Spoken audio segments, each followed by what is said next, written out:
different age groups and our experiences of going in and out of hospital. And why I want to talk about that, because I'm older than you guys, and people are always telling me, as much time as I spent in hospital, things have changed and it's getting better. But because of what I do with support groups and just in the Sickle community, I'm always told by people, you hear people talking about the problems they're having, either in A&E or on the ward. And I'm like, how is it people are always telling me that things are getting better? But then I hear from people who are younger, a lot younger, someone 20, 30 years, and they're having the same problems, if not worse. Mm-hmm. And I think, in all these years, things should have improved, because we all have, we all go hospital where there's a protocol. We know who we are when we get there. We're supposed to get certain treatment, pain regime within a certain time. And it's sad because I had a friend who was in recently, and she was in tears. In fact, she's been in that a lot recently, and how she's been treated by the staff, and the hassle she has to go through. And I say to people, as Sickle, when we go to hospital, you have to have that kind of like war mentality. You have to come with warfare because the way you're treated. And people always say to me, why? It's because we're treated. We're not treated the same as any other patient that comes in. We're not given the same level of respect. We're often looked upon as junkies, and we're just there for the drugs. They don't, like there's a saying, pain is what the patient says it is, unless it's sickle cell, and it's what the doctor says it is. Yeah. So I just want to know if everybody was having the same issue.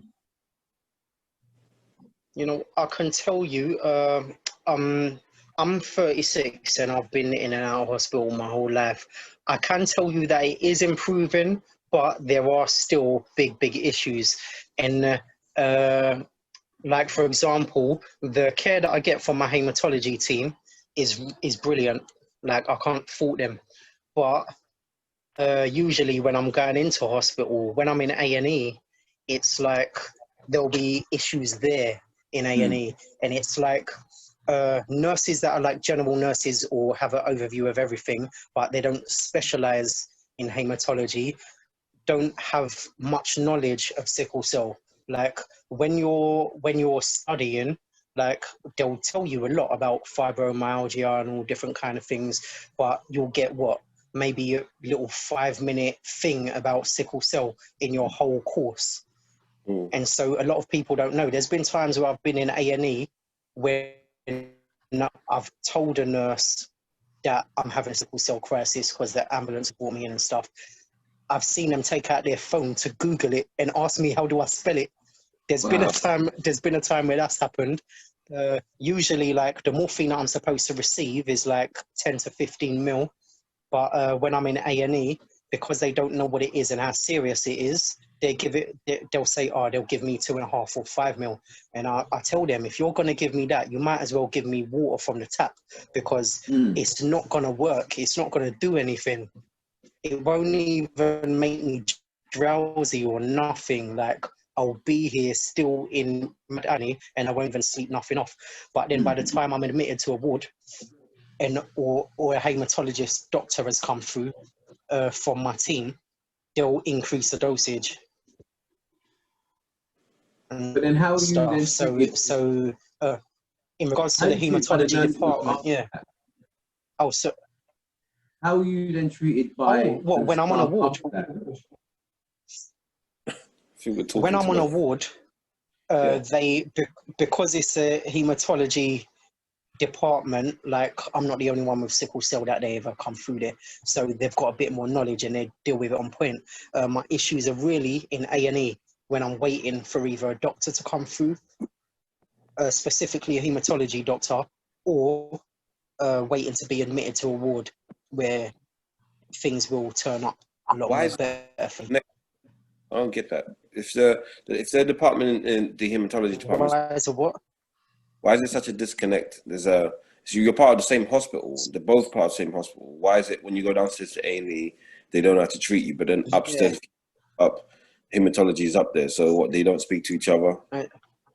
Does everyone? Yeah. No, I think it's just a thing that A&E is just an overview of everything. So it's like almost basic knowledge of everything, because it's almost as if they don't specialize in a certain area, because everybody comes through, whether they walk into A&E or they're brought in an ambulance. So there's all different kind of things that happen. But you know, so it might just be that. I don't know. I'm just speculating. But you know one thing, it's not like back in the day when no one knew what sickle cell was. You're talking about the world's two of the world's most commonly genetic inherited illness. It's taught. Okay. Yeah. We have a protocol when we go to A&E. So they look us up. There's a protocol for every patient that goes to the hospital that says, okay, this is what you need to do. And even if you go to another hospital, they have protocol. So if you're a sickle patient, they're supposed to know what to do. So I can never understand why, and you often get accused of thinking that you're special and that you're looking as preferential treatment. And you say to them, no, it's not. It's not preferential treatment. We're just looking equality, because if we come in and we have a specific need, and you have to understand, if you're not trying to get the pain under some kind of control, sooner rather than later, it just continues to get worse, and then it's harder to get under control, and then it's harder for us to deal with, and then all the other problems escalate. So you don't want someone in A&E, instead of saying, okay, you have sickle cell, we're supposed to give you whatever dose of morphine or pethidine, whatever it is, and we're not going to give you that, we're going to give you something that we feel. Or, I mean, I've even been offered paracetamol. Wow. Yeah. I've sat outside in an A&E department for 8 hours. 8 hours. And was offered 2 paracetamol. Wait, sorry. The same hospital, UCH. What's the hospital's that? UCH. UCH. Oh, yeah. No. Yeah, and people say it's changed and it's helpful, but people still, when you talk to other sicklers, it's still a common thread that one, how we're treated in A&E, we're not treated quickly enough. We're left often on the benches or just in sometimes on the trolley in the corridor for hours. No one actually coming to assess you properly and say, okay, we need to get a doctor to at least, even if it's busy, to at least prescribe adequate pain relief so that your pain is manageable. There's nothing that's going to take pain relief, but at least it's manageable. So then by the time you get to the ward, you're not screaming your lungs out, and then it gives you, it puts your back up. So then there's more tension between you and the staff, you know?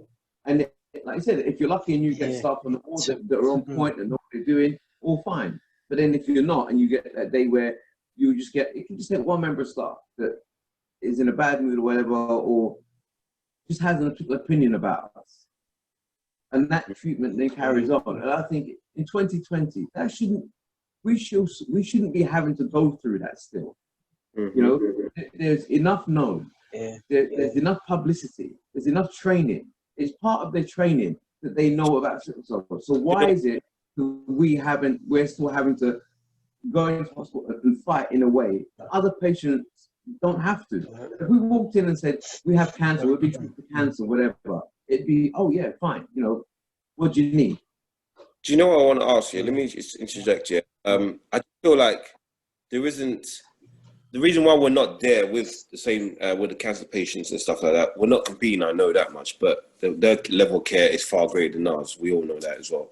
But I feel like we just don't have anyone like us that work in these departments and these A&Es. I feel like if we started off with having, let's say like, I don't know, if us three, we worked in the same hospital, we set up a team, we set up a dedicated department, we know who's coming in for what ambulance, we know what they need, we know it's the back pain, leg pain, whatever it is. Immediately there should be a segment in the A&E department where, all right, cool, Mr. Campbell, come on in, let's go through, lie down, we know what it is, you ain't even gonna say much, just point to where it hurts and we can take care of our own people, really. It's our own caregivers, you know, where we know, like you just said there, if the staff member's tired, he's not really going to be bothered.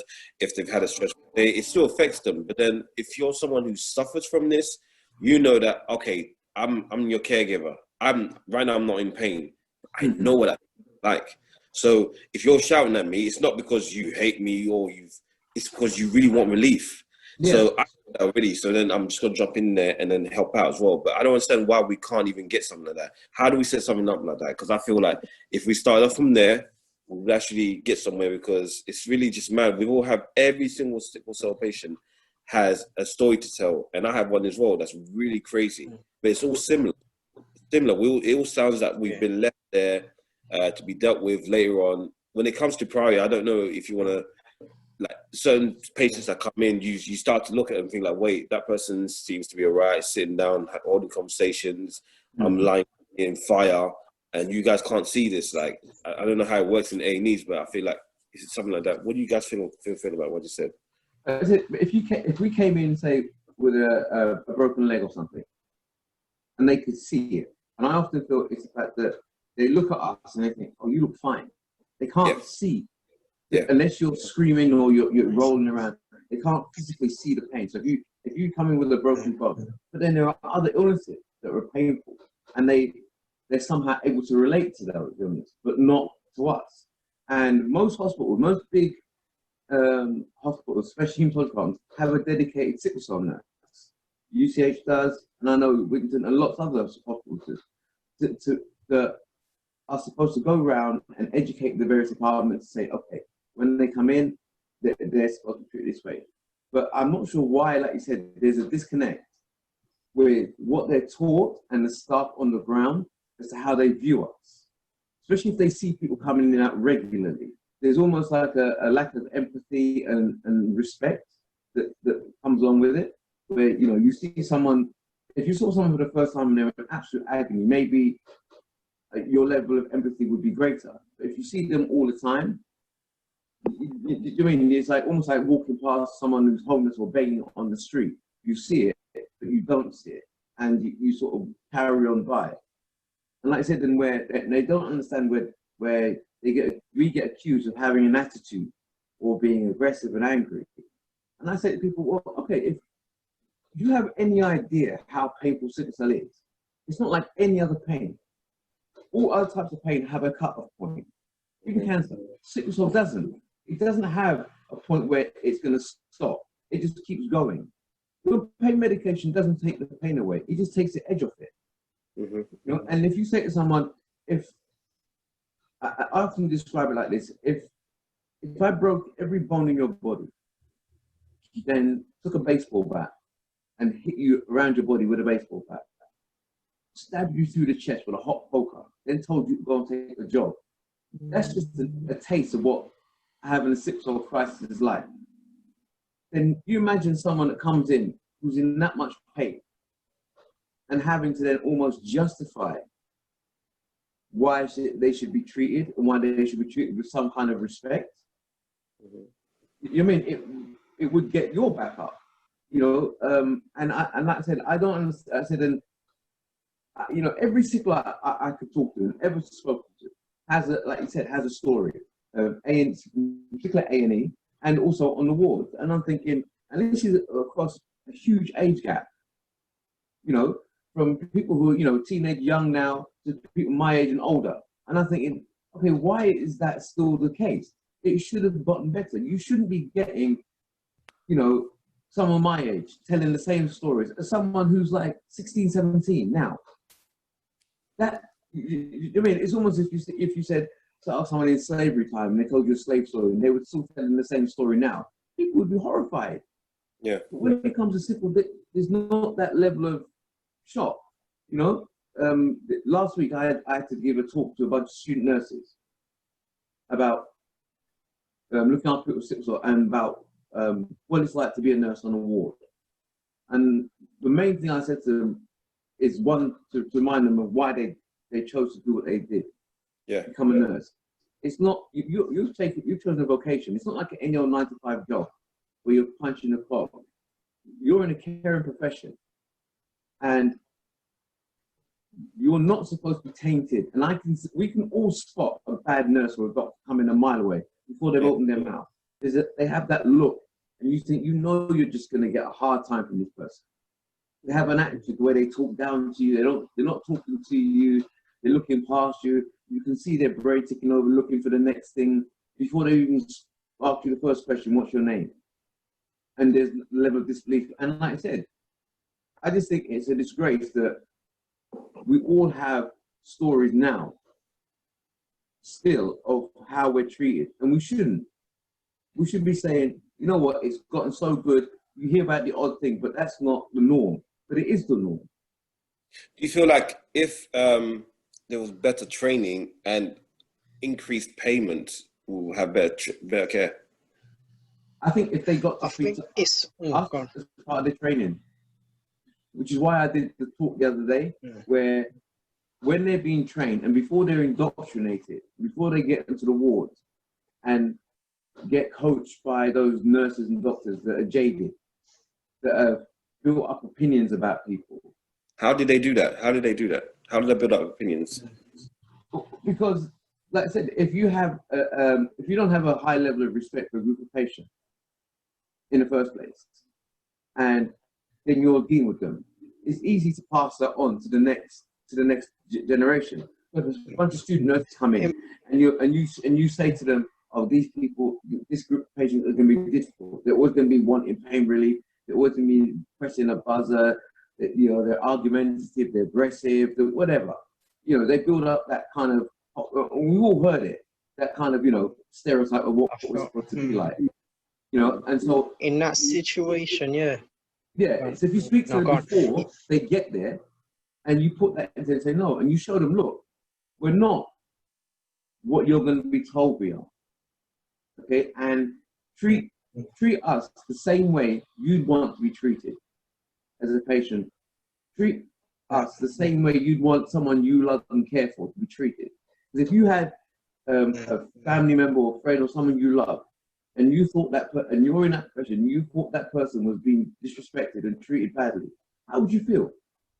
And they all looked at me and said, "Yeah, that's how you should look at it." Yeah. Yeah. In that situation, that is a human thing. Yeah, that is a human thing straight across the board in regards to everything. You got to treat people how you want it to be treated and stuff like that. But when it comes to medically and professionally, I feel that a lot more training needs to be dedicated specifically towards it. Sorry, because I feel that a lot of other illnesses and conditions do get like dedicated time to each, so that they're given a fair amount of knowledge. But when it comes to sickle cell, there's not a lot of training on it. Fortunately, last week, I received an email from a paramedic who had seen my music video for episodes, and she wants to include it in the training that she shares with other nurses and paramedics. And it's got like facts and statistics from the Sickle Cell Society website and figures in there as well. So she's going to start using that in her training, but we need it to be happening a lot more. And I'm glad that you're going in to share your testimonies and stuff like that and your experiences, and people are being a lot more vocal now. So opportunities like that should go towards training. And like, even if a nurse doesn't specialize in hematology, but they're going to be an A&E nurse or general nurse, they should get a significant amount of training on sickle cell, not just a little 10 minutes here, but an actual training day or training week where it is dedicated to all the different things that happen to us. Because for us, it is more than just episodes of pain and crisis. It is strokes, it is blindness, it is some people having to learn how to write again because they had a stroke that affected their hand, their right hand, and they're right-handed. So stuff like that, being blind in one eye, and then not being able to drive and stuff because of it and stuff like that. There's a lot of things that come hand in hand with sickle cell. So it's not just, one of them's here again and wants some morphine, but they look all right to me. Like, you know what I mean? Because obviously we're going to look all right. We're going to look all right. It doesn't have a face. Like, there's times that I've gone in and I had a haircut the day before. So I look all right. And then I've gone in the very next night, in the middle of the night, and I'm feeling mad, but I don't look it. I look just like I look now. Yeah. We've already told that. Oh, what is it supposed to look? Yeah. What is it supposed to look like? That's the thing. What is it supposed to look like? I mean, do you feel like we can get involved more in the training process and stuff like? Because I just feel like I can just imagine as a doctor who specializes in hematology, just sitting there lecturing all the nurses and junior doctors, really, and there really isn't anyone representing us at all there. I mean, I'm not a doctor, nor do I know a doctor who has sickle, but maybe they can learn from people who actually live this life, and maybe some of us can volunteer being part of the training process, really, because it's all theory until you see it actually happen, because you've learned everything through your classrooms, and then you've actually seen it, and it goes against the grain of what you've learned. Then you're really stuck, and you're just dealing with a human who's screaming and shouting at you, and it doesn't, and you don't really fully understand why, because it's not in the textbooks. So there's real world experiences that they can't get from textbooks and stuff like that. Now I have patience. I'm quite a patient person, and I understand when I'm in hospital, I just know that, okay, cool. I've come in, and these nurses or whoever's started the shift or whatnot are going to be stressed out. Okay, I'm factoring in the fact that they probably haven't slept well. They've come on in and they're just doing this for a job. It's just a job for them, really. There's how many can you see who has passions to want to be there, to want to heal the sick? Right? I do have a few nurses that really my life, but there's not enough of those people. To be fair, I know quite a few nurses that are very passionate about what they do and they're helping people and stuff, but I feel that in regards to even some of the choices of words that I use to describe us, like, I feel that I'm very laid back, and even when I'm in pain, I don't really get aggy like that, but I'll let it be known I'm in pain, but without being aggressive or rude or anything like that. But it's been generally used to describe us on a wider basis, and that could even be an undertone of a bias, that because it's a condition that mainly affects Afro-Caribbean people, Black people, so it's a word that is used to describe. I've never heard of them use like aggressive or anything like that to describe any other patient of any other condition except sickle cell, but I've never been that, and I've not seen it much, and I'm not always in a side room. I'm often on a ward with other patients, and I don't see it from myself or from them. Do you feel like sometimes we don't help ourselves? Like someone, one of us, not us, but someone who's a sickler really just took the mick and has just had a bad experience, and other doctors have followed suit. What do you think?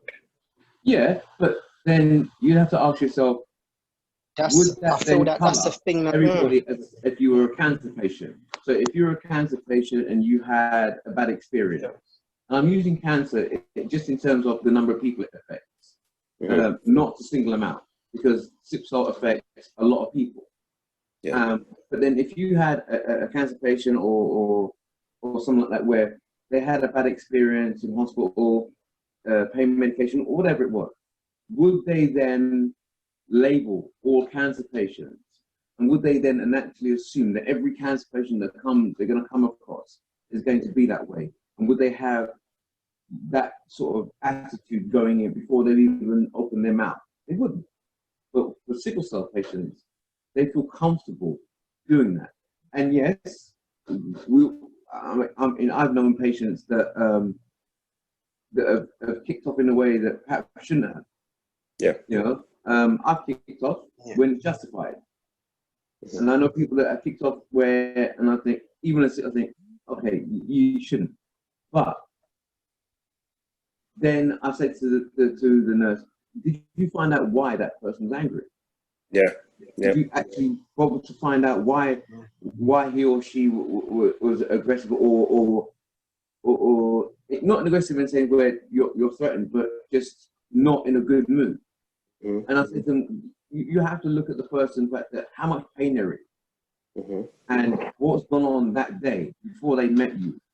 And then you come along and you've told them to wait. You know, if you say to someone your pain medication is hourly or 2 hourly, and you ask for something, you ask for pain, and I have something for pain. An hour later, you shouldn't be waiting still for pain medication. 2 hours later, you shouldn't be waiting, or you shouldn't get the comments where if your pain is due, pain medication due at 5 o'clock, so 5 o'clock you ask, then you're told, oh, you're clock watching. Yeah. Time, because I'm in pain. So as soon as I'm able to get something to really help relieve some of that pain, of course I'm going to ask you. So yes, in that respect, I am clock watching, but it doesn't mean it's a bad thing. But it's taken in negative connotation by medical staff and nurses who think that somehow clock watching is a bad thing, or if the fact that what annoys me, if I ask a nurse for something pain and 30 minutes later, they haven't made an effort to come back, and I see them talking by the nurse's station, and I press the button and I say to them, excuse me, I say, I'll be with you in a minute, and I get that comment where you're not the only patient on the ward. I said, I didn't think I was, but I asked you for pain medication half an hour ago. Half an hour later, you're sitting there talking with your friend on your phone about your weekend by the nurse's desk instead of doing your job. An hour later, I'm still waiting. So if you make me wait an hour after the time is due, what kind of attitude do you think you're going to get? Yeah. You know, and I know I'm not the only patient on the ward, okay? But I don't see anybody else on the ward going through the level of pain I'm in and having to then put up with the level of disrespect. Yeah. You know, if someone comes in, you know, there's lots of illnesses that mean people have to come in and out of hospital a lot. And I don't see any of those patients having to deal with the nonsense that sicklers have to put up with. And like I said, where I try to do my bit where talking to medical students, medical doctors and nurses as part of their education, you know, from the hospital, and say, okay, so each year I'll talk to about medical students and same as nurses and explain to them what it is like and try to sort of, so they can see and set them on the right path. But like you said, we need to do more of that because I can't tackle it. I can't talk to everybody. But even if it was only a few of us doing it, I think the way in which they're taught, they're not, like you said, it's textbook. They said, sicklers are X, Y, Z, and they tick a box. And as long as they tick those boxes, you've learned something. You're not taught to respect the patient. You're not taught to understand. You're not taught about the psychology of having to deal with pain at that level and repeatedly. And like you said, the things that can affect you, from ulcers, priapisms, blindness, strokes, organ failure, having your gallbladder. There's a myriad of one things that can happen to you from having sickle cell. And you then having to deal with that as just as a human being, and then having to almost feel you have to justify being treated properly. There's going to be a level of irritation in that. 100%. I don't think that they're taught in, like I said, the way they're taught. They said, okay, they're given a 5-minute thing. Oh, this is sickle cell, causes a bit of pain. They take medication. You're on your way. I'm shocked every time I have to speak to someone and say, explain what sickle cell is. I'm thinking, this is 2020. You're a medical professional. I shouldn't need to be explaining this to you.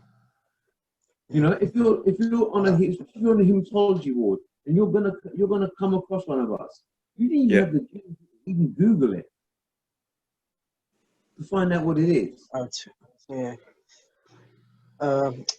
Two things on what you said, Calvin. Firstly, in regards to the clock watching, we have to do that because the morphine Yeah. It only works for half an hour, but because of the risk of overdose, we're not allowed to take it within 2 hours.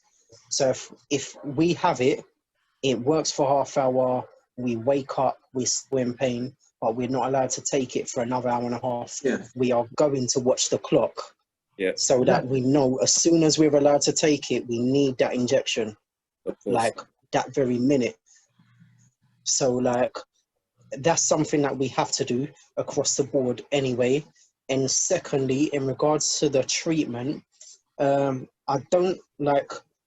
used to think that it was specifically a sickle cell thing, but I'm realizing, especially recently after hearing of a lot of horror stories that some women have dealt with during childbirth, that Black women specifically have dealt with during childbirth, it is not specifically a sickle cell thing. It is specifically a Black thing. And Black patients, regardless of what the condition or what the situation is, are not treated the same as anybody that would go in for the same thing that would be white or non-Black or whatever. So I've heard of certain women in pain giving birth, and they've been treated a certain way by midwives and stuff like that. And that's not sickle cell, but it is a Black patient in the hospital dealing with staff that are not treating them right. And that doesn't happen to everybody. It mainly happens to us. So in regards to even the lack of knowledge by in the medical educational sector, that could specifically be, it's not cared about as much by the people that teach, because it doesn't affect everybody. It affects specifically mainly Black people. So it is not a priority. Like, for example, cancer's in my head now because you've kept using it as an example, Calvin. So like, the amount of like cancer charities, every single organization that you've ever worked for, that I've ever worked for, like, they'll do stuff like maybe a cancer coffee morning or something to raise money for one of these cancer charities and stuff like that. But there's been many times where I've gone for jobs or gone to job interviews and people have asked me what sickle cell is and stuff. So it's like, the knowledge isn't out there. The knowledge isn't out there because we don't have adverts on TV or posters on the subway in the underground or anything. So a lot of people haven't heard of it. A lot of people just haven't heard of it because it's not a priority. It's not a priority for whoever it is that's in control of what goes where. They're not really behind us. That's what I feel the issue is. Not specifically sickle cell, but just Black. That, having said that as well, I agree with what you said as well, but I seem to remember when I was in Newham, it was a fantastic nurse. Her name was Jackie, I think. I can't remember, but this was like 20 odd years ago. But she was memorable to me because she really cared to the level where I thought maybe she had it as well. So I was working week out, every other week I'll come in and she always make sure that I'm well. I don't know, because I was under 18, I was a kid, and I think there should be a different level of care. Like, you really just, if you're gonna improve care anywhere, improve it with the kids first, because you really don't want to traumatize them in any other way. So I believe that there are some people out there, but then I just don't like how some people see it as just a paycheck, a job and whatnot, because then you're in the wrong profession for that, really.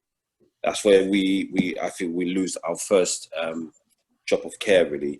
But I wanted to ask you guys as well, like, have you ever stepped in and helped anyone who's having a crisis, like be it A&E or in a ward or anything like that? Because I just feel like in this situation here, some of us rely on the health professions and then get annoyed and upset when they don't really live up to it. But then I feel I personally have helped, and I've gotten up. And if I'm feeling a little bit better, I'll make sure a nurse, bed number 4 needs your help. A nurse, come back and this and that. I've got stories for days. I just feel like we're all brothers and sisters in the same struggle. And for that reason, I don't even need to know you, but I can just see what you're going through.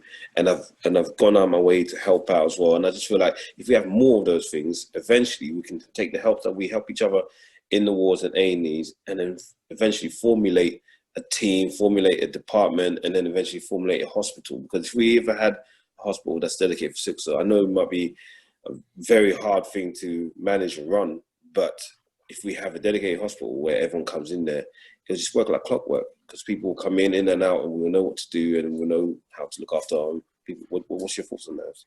I've done that. I've helped other sicklers in hospital. You know, when I've been in and I've seen them going through a hard time, even to the extent of where if they're not getting visitors and they haven't got food and their clothing and stuff, and I've got a family and friends say, okay, can you bring something for this person, because they haven't any visitors, or you just get some of my friends to visit them, you know, and I set up an organisation for that purpose, so that I can help other sicklers, people with thalassemia, and I don't want people to think that I've got a down on people with cancer. I haven't. I sit on the board of a cancer charity, UCA, HCC. So I haven't got a cancer. And the reason why I use it as a comparison is because of the sheer number of people they both affect, but then the level of publicity one gets compared to the other. Yep. But like you said, where I think if, as a group of patients, if we were to educate ourselves better, and find out as much, because it does also shock me sometimes when I speak to some people with sickle cell, and their level of knowledge of what sickle cell is and what can happen to them is shocking. Definitely shocking. How could you have something that has that much of an effect on life and know very little about it, and know almost nothing at all, even to the point where, you know, I've met sicklers who don't want anybody to know that they've got it. Yep. They just in total denial. They just don't want it. They say, no, I don't want anyone to know. If they have to go into hospital, they're in and out, and no one knows. But didn't everyone? Yeah, which is a shame. I'm thinking you should, as much as you're proud of yourself as a person, it's part of you. It's your DNA. Mm-hmm. You know, you can no sooner change it than you could your color. Yeah. So you don't walk around the street with a bag over your head pretending that you're not black. So why would you walk around pretending that you haven't got this particular illness? And also, calling it a disease is something that irritates me beyond belief, because that has stigma to it. You label anything a disease, it takes it to a level where people are viewing it differently just because it's called a disease. So if you I say people, call me a sickle cell illness, syndrome, whatever, anything other than disease, because it has a stigma. Just that word attached to anything has a stigma. You know, it's like COVID. When they wanted to get people's attention, the first thing they did was add the word disease to it. When you hear it on the news, to get people listening, and think it's not just another report on COVID, they add disease in the comment, in the vocab of what they're talking about, to give it that, to let you know that it's, you know, it's something to be mindful of. And I think that doesn't help. So if you've got something that people think that they're going to catch, think you're contagious, they have to be mindful of. That automatically puts a certain sort of thing over you as a group of patients. They think, you know what I mean, I've got to be careful. Because I said, growing up, you know, I've gone through a stage where I've explained it to people, I haven't explained it to people, you know, and people, you know, pull away from me because they think, and you say to me, you can't catch it. Yeah. You know, and you have to explain that, but then you get to the point where I don't need to explain it to you anymore. You think what you're going to think. I educate you, and if you take that, fine. If not, that's on you. And I just think education in general public, and like you said, the same way the resources are put into advertising, putting up posters. You know, any of us can walk around A to B in London and see posters and things of every, the top illnesses you can name. Name one time you've gone out and seen a single poster up with the word sickle cell on it, on a bus shelter, tube, anywhere, not even in a hospital.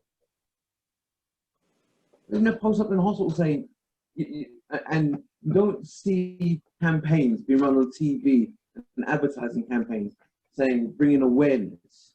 You have advertising campaigns of bringing awareness of all sorts, and they're all worthy. But you don't have the same level of worthiness in people's eyes. So we don't get the same level of attention, like you said, where, I can watch a campaign on testicular cancer because testicular cancer kills 3 times as many men as breast cancer kills women. So they're going to publicize it to make sure men know about it. Yeah, sickle cell affects, other than cancer, more people than anybody. Yeah.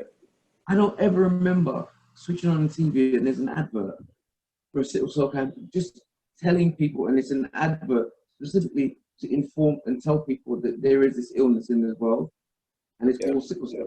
This is how it affects people. You'll get the odd piece on the local news where you'll get someone with sickle cell talking about a particular experience, and it's gone because it's, like I said, it's not their regular. It's not in people's psyche. It's not something they're used to seeing, and most people don't pay any attention to it.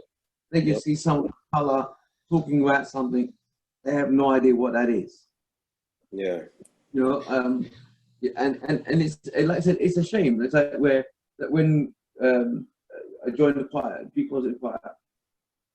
So we were formed by the NHS, and to raise awareness of blood donation and sickle cell. And the fact that we've done well, especially when we did Britain's Got Talent.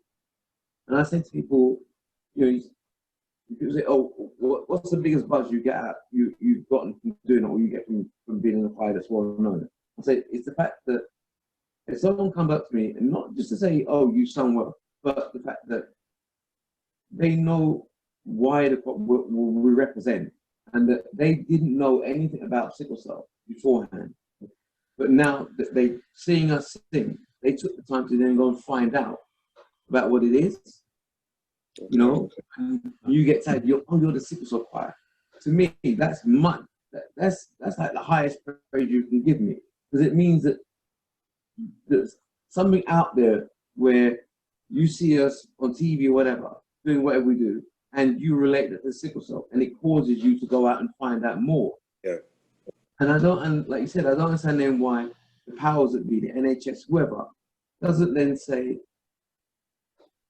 use the media, use advertising, not just as a way of saying there's a person in the hospital who is in pain, but just to educate people in the same way every other major illness on earth educates people. I mean, we know, you could ask 100 people, do you know what Alzheimer's is? Do you know what cancer is? Do you know what diabetes is? You name the illness. Oh yeah, I've heard of it. Do you know anybody? No, I don't. You know anybody? I know what it is. And I say to people, the odds on you knowing, there's more odds on you knowing someone with sickle cell or coming across someone with sickle cell on a daily basis, and yet you have no idea what it is. Yep. And that's odd that you can know something about an illness, that you don't know anybody that's caught it or had it, but you know about it because it's put up there. I think something like that needs to be put in the public's face, really, because it's either seen as too taboo to talk about it, too taboo to even do anything, even in like Houses of Parliament or anything like that. I don't know. I don't really watch politics like that, but then it would be nice to know that someone's actually riding out for those who have sickle cell and trying to get any legislation going, because it really just, because if you get that started, then you open up to more fundings for what we can get done in hospitals and stuff like that, and education as well. But at the same time, I think we're living in a, especially 2020 modern day age, where social media really is a big driving force and stuff like that. But then what I have to criticize our community about is because we're very it's like I'm guilty of that as well. But then there's too many individuals trying to do the same thing. Like we all open up organizations to raise awareness, and I've got like 300-400 that I know of, but we're not coming together because we're all in the same struggle. Like, I mean, like it feels like we're all trying to get our individual brands out there. I don't think sickle cell is something that you can market and brand as, oh look, I'm winning. No, there's no winning anywhere. Like we're only winning when we're all together, when we're all deciding, listen, we all know what's going on, we all know the struggles. Let's put our heads together, have a big meeting if we have to. If you want, combine like all our efforts as well, because our individual companies ain't going to break out and be millionaires. We all have the same idea. I frankly don't want to be a millionaire off of this. No, ours is a non-profit charity. There you go. I don't want to get paid. But if someone wants to give me 100 mil, okay, put that into sickle cell research. Yeah. Don't give any of that, because my suffering, I can't be sitting here thinking, oh, okay, cool, I got money, but then I know that my brothers and sisters, even if I don't know you, the fact that I know you have it and you're out there suffering while I'm okay, no, that makes no sense. So I mean, I just how many times have you been on Facebook and seen, especially on Facebook, where you've seen the sickle cell group, and there's tons of them, okay? And the sickle cell groups and the sickle cell where they don't put out any information about sickle cell, but they got more merchandising than there is days in the week. They're selling everything with a sickle cell logo. They got badges, T-shirts, whatever. I feel like some of them are actually not really making profit because they're donating all of their profits to charities that they're tied in with. So there are quite a few. The T-shirts and the brandings and stuff that they're making is to raise awareness, but the sales from it, the profits isn't like they're not eating off the profits. They're actually making T-shirts and stuff because fashion is one of their passions, but they're actually giving the money to a local charity that they're associated with, while their T-shirts are out there raising awareness and stuff. So for that, I wouldn't. I'm not talking about the ones that are actually doing things and then still sell merchandise, because there's nothing wrong with selling merchandise. We have merchandise, but it isn't the first thing. And there are plenty out there that sell merchandise, and I support their merchandise. But I also see what they're doing with the money they raise. They'll either do things in the community. They have charity drives. They do things, and I see where that money and that resource is going. But then I also see quite a few where I have never seen a single thing that they've done to actually benefit people in any way other than merchandising. That's all I've ever seen of them. And there are two levels. There are some that, like I said, have lots of merchandising, but then you see what they do with it. They show you. They try to educate. They take kids out. You can see where it's going, where that fund is going. And I know and I know a lot of them, and I know they're not. It's not about the money. They're not making money. They're not living high off the hog of what they're selling. But then I've seen plenty where, in all the years I've seen them, I've not seen them put out a single bit of information. Nothing. That's crazy. And they don't. And they don't publicize other groups. They don't publicize other charities. They don't help. Like, where lots of us we see where other groups, and we'll help each other. We'll publicize it. If someone puts it out, we'll share it. Like, make sure as many people as you can see it. Someone puts up a video, I'll share it. I don't care how many times I put it on my page. You know what I mean? And there's a difference. And like I said, and it's the fact that, like I said, but we do have a parliamentary group, funny enough. There is a sickle cell parliamentary group, which most people aren't even aware of. And we've got an Abbott who heads it. And she's the head of the all-party sickle cell and thalassemia group. And Baroness, what's her name? Oh, she's a Baroness now. And she does a lot of things towards it. But like I said, it's not, if they're not putting it out there for people to know, because we need to embolden and our own community as well. It doesn't help, and religion, especially when you put religion in it. Where it's a shame how that's used to beat someone who's already got enough problems. where the churches will say to people, don't give blood, don't donate organs. Don't tell people that you have sickle cell, and there's a stigma to it within our community. We all know that there is a certain level of it, and we're not helping the issue. I mean, we're not helping. You know, like I said, that we were talking about before the call started about the fact that when we have exchanges, and since COVID, we've been where the normal amount of blood we would have, we're having 2 or 3 units less every exchange, simply because there's not enough black donors. You know, and in this country, if you have organ failure and you're black, yeah, the odds are you're not going to get an organ. You're not going to get a donor in this country.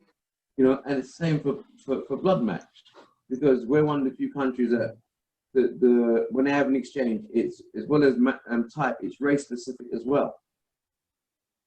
But if we can't get black donors to come out and give blood, and I've heard every excuse. Oh yeah, I'd like to give, but it's against my religion. And I say, oh, you're a Jehovah's Witness then? I say, no, as far as I'm aware, that's the only one, because they don't give, they don't take. So I'm cool with that.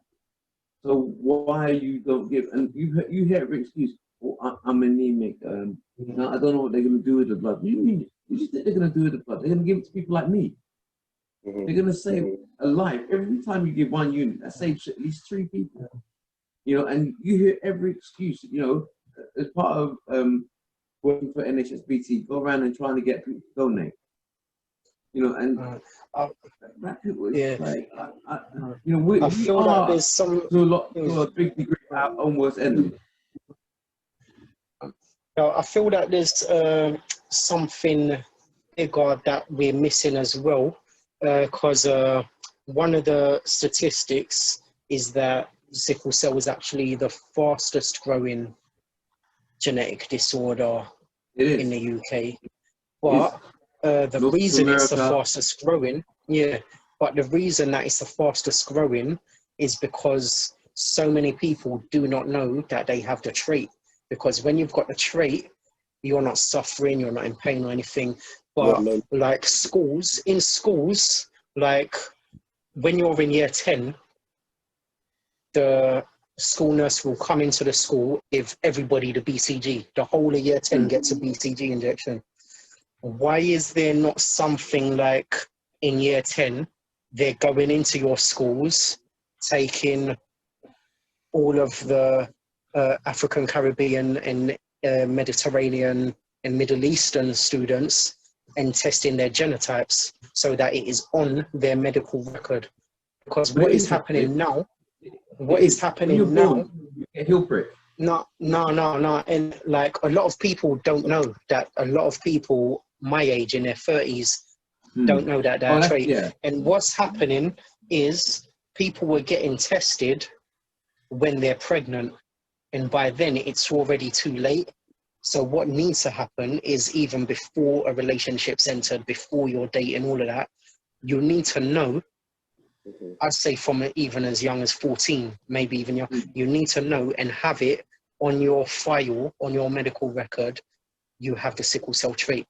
It doesn't mean that you need medication or treatment or anything, but it just means you really need to consider it, and it's a conversation you need to have with potential partners. You need to discuss, I've got the sickle cell trait, do you know what your genotype is? And it's a conversation, it's an early stage conversation that needs to be had, because a lot of our parents don't know that they had the trait until it was too late. And by then, you're scrambling to learn about sickle cell and be like, okay, what do I have to do now? And you're learning on job. Even me growing up with this, I learned a lot of things about the condition as it happened to me. Like, because I was always having crisis and stuff, when I started having strokes and that, they were telling me, oh yeah, it's part of the package. Yeah, you're susceptible to strokes and stuff like that. I didn't know about it from younger. I only got told about it when it already started happening. So I wasn't prepared for it because I knew nothing about stroke. From what I knew about strokes, it happened to older people. I didn't know that I could have 3 strokes in my mid-20s Like, you know what I mean? In the space of a year and a half, less than 2 years, and be in a wheelchair for 6 months and have to like have physio to walk in. All of these things I only found out as it happened. Like even when I went blind in my left eye, it was such a weird sensation.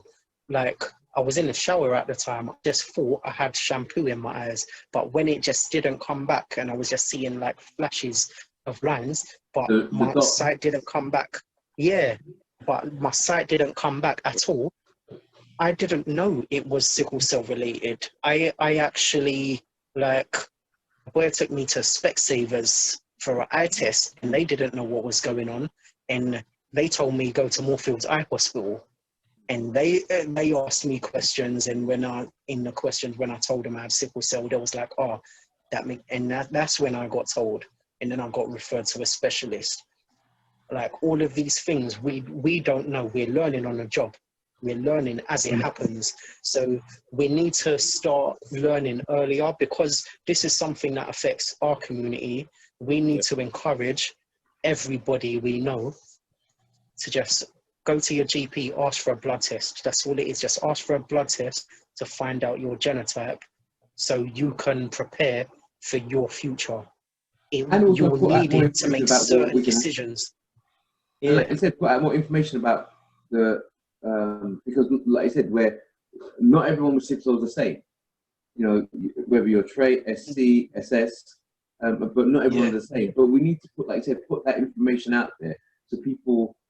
Like I said, you know, I'm still shocked sometimes when I talk to people sickle and I say, oh, I didn't know you could get this. I didn't know this could affect you. You know, the amount of sicklers that don't have a spleen, either born like mine without one, or have it removed, or your gallbladder taken out.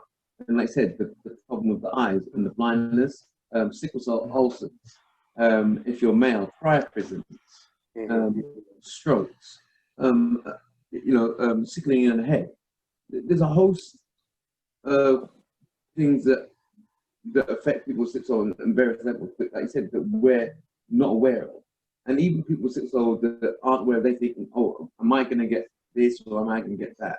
But the problem is, if as a community, we're not talking about sickle cell, how do we get that information out? Because it seems to be a very small group of us that are out there regularly trying to educate people, and then hitting a brick wall where the ones that want to listen will listen, but then it's not going any further, and you're still finding people not passing that information on, you know, through churches, through communities, just not educating people, you know what I mean? And like I said, and the fact that it's the fastest growing because people are still having children without checking their status. They're not taking into consideration, you know, the effect it can have, and the fact that if you have, you know, where if you have a child with people of a certain race, but not just black, Mediterranean, whatever, the odds are you'll have sickle cell and thalassemia, or both, or a combination, and that's just not taught. And it is shocking, the fact that, like I said, you have to learn on the job. I remember the first time I had a priapism, I had no idea what it was. You know, I woke up one day and I was like, wow. You know, no one told me, it's just really painful. I was like, okay, this is weird. I have a really painful erection. And it didn't go down. It carried on. Yeah. 3 days later, still had this, and it was getting more and more painful. And then eventually, I just thought, wow, this was causing me so much pain. I had to take myself to hospital. And it's the A&E thing again. You know, I walked into hospital with this, and instead of and how do you explain that in A&E when you don't know? They said to me, "Oh, you want to take a seat?" And I'm like, "Are you kidding me?"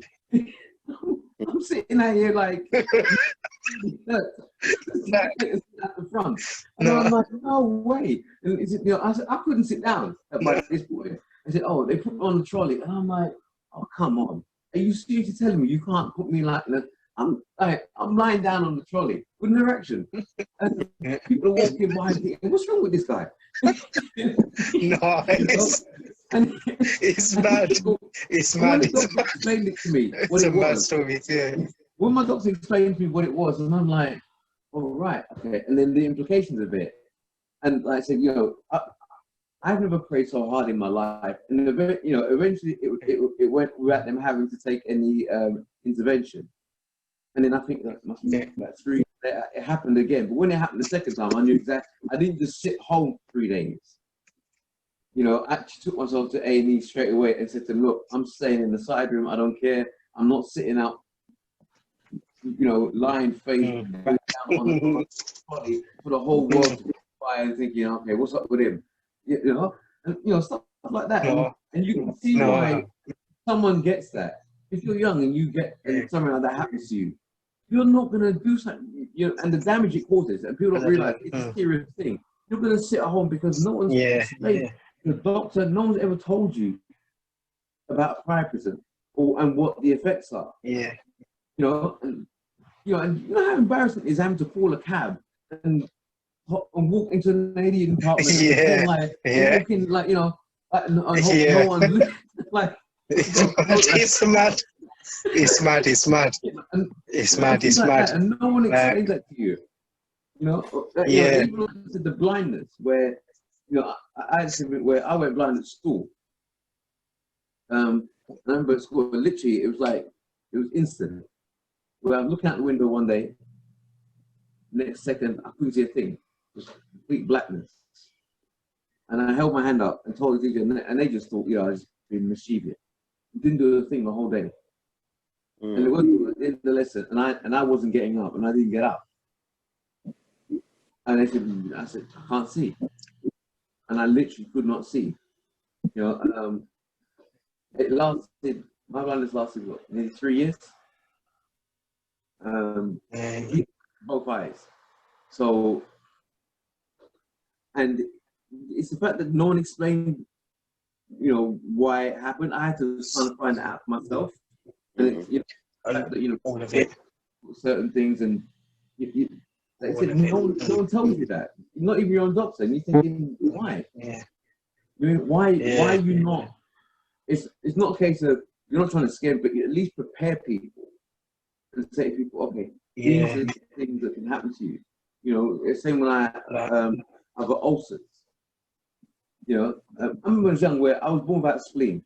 No one told me I didn't have a spleen. And do you know what? When you're a kid, they come around and they're looking for splenectomies, and I would look on their faces. And I said, what's wrong? And they said, no, nothing. And they'd walk away. And I'm like, and it was like years before something, oh, by the way, you don't even have a spleen. You're born without one. I'm like, okay, so what does that mean? You know, and that's part of your immune system. You know, there's a ton of things that can happen to us that people, like I said, don't explain. And so you can't pass that knowledge on to people if you don't know about it yourself. Yeah. You know what I mean? And, you know, and as much as, you know, we want to help each other, to be honest, you shouldn't be finding that information out from another patient. Your physician is supposed to be telling you that. You know? That's perfect as well, because you know what, just to kind of wrap things up as well, I just wanted to, like, again, I think everything really does start with awareness and finishes with something better than that. But I feel like, okay, just bringing it back to what I said in terms of the kind of day and age that we live in right now, social media is taking off. I feel like more people are moving away from text information, and they want to see visually because it attracts them, keeps their attention and stuff like that. You really have to understand how human beings digest information, really. Media as form as well. And then you got like animations. And on top of that, the best one I believe is probably films as well. I wonder why, like, you know, why we don't see this in, let's say, EastEnders, let's say films and stuff like that. It's what we watch all the time. We love watching this pages, but we don't have it in there.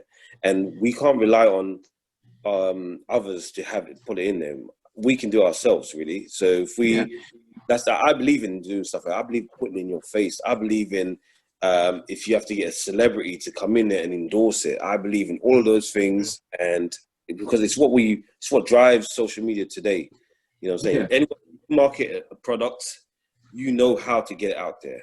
What's the difference with sickle cell? I know it's a bit taboo and not everyone want to listen, but if we have it everywhere, I feel like that's the best way to go forward. And we just have to, again, we're too individual, all of us. There's too many little factions who deal with the same thing. To mount TV adverts, to mount radio adverts, all of these campaigns need a global hub that is to sickle cell. Maybe not even global, but like, you know, we need a cancer research equivalent. We need Macmillan research equivalent. We don't have it. And that's what Sickle Cell Society is kind of growing towards. Like, so like they're known nationally. Like, I only found out about them just a few years ago, but they're known nationally. So like, I feel that it is kind of like, it would be really good if like everybody else that's trying to set something up uses it. So the sun's just decided to shine through the window of my face. But yeah, it would be good if everybody else that is doing their own thing as well, maybe either, if not worked in partnership with them, but maybe, or under their umbrella, would still kind of feed back to them, I'm not sure what you're working on at the moment, but this is some of the research that I've done. I'd like to share that with you to see if there's anything you contribute towards it, or if you're already researching this but you haven't discovered this bit yet or whatever. And everyone kind of just used like one hub as a pool of information, so that it could just be shared and shared and shared. Yeah. Like, I think things like that would be brilliant. I mean, I encourage people to do that all the time. Where I would, like I said, social media is like the best tool at the moment. Yeah. And like I said, if we make some kind of content and now we share it, and I'll say, ask as many people as can to share it, and I will share other groups' content as well. And that's, I've worked with society for years on that, and I know that they're trying to get all the different various organizations, local organizations, together to kind of work under their umbrella. But I think, like I said, people need to take their egos out of it as well. You know, because that doesn't help. You know, if you set something up and think, right, okay, the society has information and it's good information and people can rely on it and respect it, and you share that information. If you say vice versa, if you have information, and it then will help us to drive out a lot of the bad information, because there is some bad stuff out there as well. There's a lot of people that put stuff out there that, to be honest, complete nonsense. And I despair of the fact that sometimes, okay, why are you putting that stuff out there?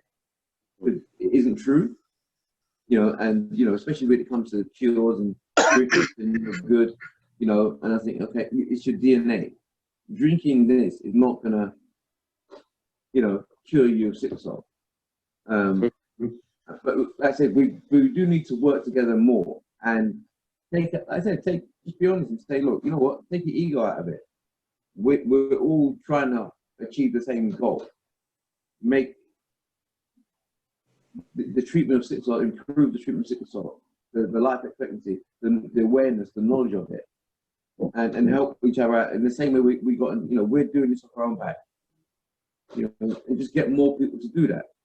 It's not an ego thing. It's just like we want to do what we can to help as many people as possible. I just think that, if we can get more people to do that and educate within our own communities, that would be a good start. Absolutely, it will be a good start, and I feel like what we're doing right now is a good start, and I feel like this is the first of many. There's plenty to talk about with sickle cell. We can be here for hours, really, but I feel like if we break down what we're going to talk about, it'll be nice to grab you guys for the next episode as well. The next recording. We're going to arrange that in the group and stuff like that. So then Absolutely. we can delve into All right. the box and everything. Really. Most Yeah. definitely. Thank you guys for coming along. Oh, you too, man. It's a pleasure to put a face to the name as well. Yeah. And obviously see you guys in the groups, and then we can arrange the next one.